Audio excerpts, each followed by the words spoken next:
Hei, assalamualaikum warahmatullahi wabarakatuh. Apa kabar soleh-solehah semuanya? Semoga kita senantiasa disehatkan oleh Allah Subhanahu wa Ta'ala. Alhamdulillahirabbil alamin. Kita berjumpa lagi pada pembelajaran hari ini bersama saya dengan Pak Muji. Dan hari ini Pak Muji tidak sendiri. Pak Muji ditemani oleh Ustadz Nuzi. Assalamualaikum Ustaz. Waalaikumsalam warahmatullahi wabarakatuh. Alhamdulillahirabbil alamin. Insyaallah kami berdua akan menemani soleh-solehah semua pada pembelajaran hari ini. Dan pada pembelajaran hari ini kalian soleh-solehah semua akan terlebih dahulu ditemani oleh Ustadz Nuzi. Silakan Ustadz Nuzi. Baik, alhamdulillah, terima kasih Pak Muzi. Kita akan mulai pembelajaran pada hari ini. Soleh-solehah yang dirahmati Allah Subhanahu wa Ta'ala, pada pembelajaran pagi hari ini kita akan menyaksikan sebuah tayangan video yang berkaitan dengan pembelajaran kita nantinya. Tolong disimak, selamat menyaksikan.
Alhamdulillahirrahmanirrahim. Tadi kita sudah menyaksikan tayangan video tentang indahnya berbagi, saling tolong menolong kepada sesama. Kenapa kita harus saling tolong menolong, saling membantu? Karena ini adalah perintah Allah dan sangat dicintai oleh Allah dan Rasulnya. Apa kata Allah Subhanahu wa Ta'ala? Perhatikan. A'udzubillahi minasyaitonir rajim. Wa ta'awanu 'alal birri wat taqwa wa la ta'awanu 'alal itsmi wal 'udwan. Perhatikan. Saling tolong menolonglah dalam kebenaran dan jangan saling tolong-menolong dalam keburukan. Insya Allah, berbuat kebaikan kepada sesama adalah hal yang sangat mulia, dan saling membantu, menolong adalah bagian dari pengamalan Pancasila, sila kedua. Perhatikan, Pancasila, sila kedua yang berlambangkan mata rantai yang berbunyi ya, kemanusiaan yang adil dan beradab. Tolong menolong tidak hanya sebagai pengamalan Pancasila sila kedua, tetapi ada banyak hal yang bisa kita lakukan dalam rangka pengamalan Pancasila sila kedua. Perhatikan contoh yang lainnya. Dan inilah contoh-contoh pengamalan Pancasila sila kedua. Yang pertama, perhatikan. Ya, menjenguk orang sakit. Apalagi contoh yang lain? Ya, menjaga kebersihan. Perhatikan. Iya, tidak membuang sampah sembarangan. Dan yang terakhir, menolong orang yang membutuhkan. Demikian adalah contoh-contoh pengamalan Pancasila sila kedua. Baik, terima kasih Ustaz Muji tadi telah menyampaikan tentang bagaimana sikap kita kepada sesama untuk senantiasa saling menolong, saling membantu, karena itu adalah merupakan pengamalan Pancasila sila kedua dan merupakan perintah dari Allah Subhanahu wa Ta'ala. Baik, berbicara tentang pertumbuhan dan perkembangan, kamu Muji menyatakan diri kepada soleh-solehat semuanya. Perhatikan, yang pertama, benda apa yang dapat tumbuh tapi tidak berkembang? Dan yang kedua, benda apa yang hanya bisa berkembang tapi tidak bisa tumbuh? Mau tahu jawabannya? Nanti Pak Muji akan sampaikan di season terakhir setelah pembelajaran ini tentang pertumbuhan dan perkembangan. Saleh-salehan yang dirahmati Allah Subhanahu wa Ta'ala, agar kita manusia dapat tumbuh dan berkembang dengan baik, maka kita perlu mengkonsumsi makanan-makanan yang sehat dan bergizi. Kenapa? Kata Allah Subhanahu wa Ta'ala, perhatikan. A'udzu billahi minasyaitonir rajim. Wa kulu mimma razaqakumullahu halalan thayyiban wattaqullaha alladzi antum bihi mu'minun. Dan makanlah makanan yang halal dan baik dari apa yang telah Allah rizkikan kepadamu, dan bertakwalah kepada Allah yang kamu beriman kepadanya. Itulah dalil yang memerintahkan kita untuk senantiasa mengkonsumsi makanan yang halal dan baik atau makanan-makanan yang bergizi. Apakah makanan yang bergizi itu? Makanan bergizi adalah makanan yang mengandung zat-zat yang dibutuhkan oleh tubuh kita. Seperti apakah makanan-makanan yang bergizi itu? Kita simak penjelasan berikut ini. Jenis makanan bergizi yang pertama adalah makanan yang mengandung, perhatikan, satu, mengandung karbohidrat. Apa fungsi karbohidrat? Karbohidrat berfungsi sebagai zat penghasil energi atau yang membuat tenaga di dalam tubuh kita, sehingga kita dapat beraktivitas dengan kuat. Itulah makanan yang mengandung karbohidrat. Terdapat pada apakah makanan yang mengandung karbohidrat? Seperti pada nasi, kemudian ada pada jagung, kentang, dan masih ada beberapa makanan lainnya yang mengandung karbohidrat. Jenis makanan bergizi yang lainnya adalah makanan yang mengandung protein. Protein adalah zat makanan yang berfungsi sebagai pengganti sel-sel yang rusak di dalam tubuh.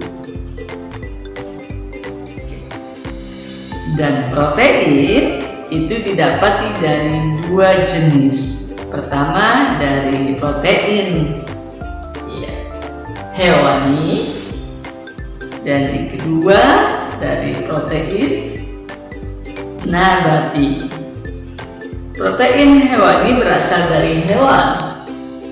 Contoh makanannya adalah telur, daging, susu. Sedangkan protein nabati adalah protein yang berasal dari tumbuh-tumbuhan seperti pada makanan tempe, tahu. Inilah jenis makanan yang bergizi, yang mengandung protein, yang membuat tubuh kita bisa tumbuh dan berkembang dengan baik. Makanan bergizi selanjutnya adalah makanan yang mengandung lemak. Lemak dapat berfungsi sebagai sumber energi cadangan. Nah, sumber energi cadangan pada tubuh kita. Dan lemak juga dapat berfungsi untuk menjaga panas suhu tubuh kita.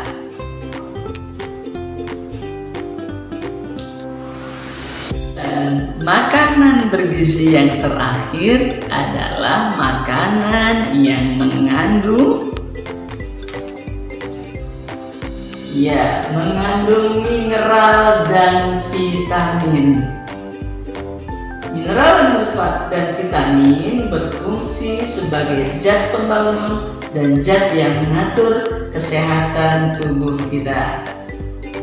Terdapat pada makanan manakah vitamin dan mineral? Ternyata banyak terdapat di sayur-sayuran dan buah-buahan.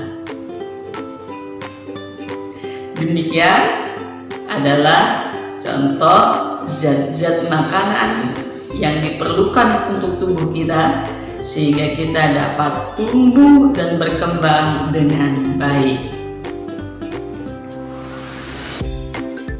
Soleh-solehah yang dirahmati Allah, alhamdulillah, setelah tadi kita mempelajari tentang makanan-makanan yang bergizi, semoga Allah memberikan kita rezeki kepahaman sehingga kita bisa memahami pelajaran-pelajaran tadi yang disampaikan. Oh iya, berbicara tentang makanan bergizi, yakni buah-buahan dan sayur-sayuran, Pak Muji punya soal cerita buat soleh-solehah semuanya. Tapi soal cerita ini nanti akan dipandu oleh Ustadz Muji. Silakan Ustadz Muji untuk memandunya. Baik, terima kasih Pak Muji atas kesempatan yang diberikan kepada saya. Dan alhamdulillah masih bersama Ustadz Muji, soleh-solehah semuanya. Hari ini Ustadz Muji ingin memberikan soal cerita. Penasaran kan bagaimana soalnya? Perhatikan soal berikut ini. Ahmad memiliki buah apel sebanyak 8.967. Ali memiliki buah apel sebanyak 3.624. Pertanyaannya, berapa selisih jumlah apel yang dimiliki Ahmad dan Ali? Bagaimana teman-teman? Bisakah kita untuk menyelesaikan soal cerita tersebut? Kalau tidak, Pak Muji akan bantu bagaimana cara menghitung pada soal berikut ini. Yang pertama yang akan kita lakukan dalam menghitung soal cerita yang tadi Ustadz Muji sampaikan adalah menyusun terlebih dahulu angka bilangan tersebut sesuai dengan nilai tempat bilangannya. Perhatikan. Ya, 8.967 dikurang 3.624. Perhatikan, sesuaikan nilai tempat bilangannya, kemudian kita mulai menghitung dari angka yang bernilai satuan terlebih dahulu. Pertama, 7 dikurang 4 sama dengan 3. Selanjutnya 6 dikurang 2, 4. Kemudian 9 dikurang 6, 3. Dan terakhir 8 dikurang 3 berapa anak soleh? 5. Jadi hasil selisihnya adalah 5.343. Bagaimana? Mudahkan soleh-soleha semuanya dalam belajar menghitung? Insyaallah kita semua mudah-mudahan senantiasa diberikan rezeki kepahaman oleh Allah Subhanahu wa taala dalam melakukan sebuah pembelajaran. Alhamdulillahirabbil alamin, soleh-soleha semuanya. Pembelajaran kita hari ini sudah selesai. Semoga Allah Subhanahu wa taala memberikan kemudahan, kelancaran kepada kita untuk memahami setiap pelajaran yang telah disampaikan tadi. Akhirnya kami berdua, saya Ustadz Muzi dan saya Pak Muji, hadanallahu wa iyyakum ajma'in. Assalamualaikum warahmatullahi wabarakatuh.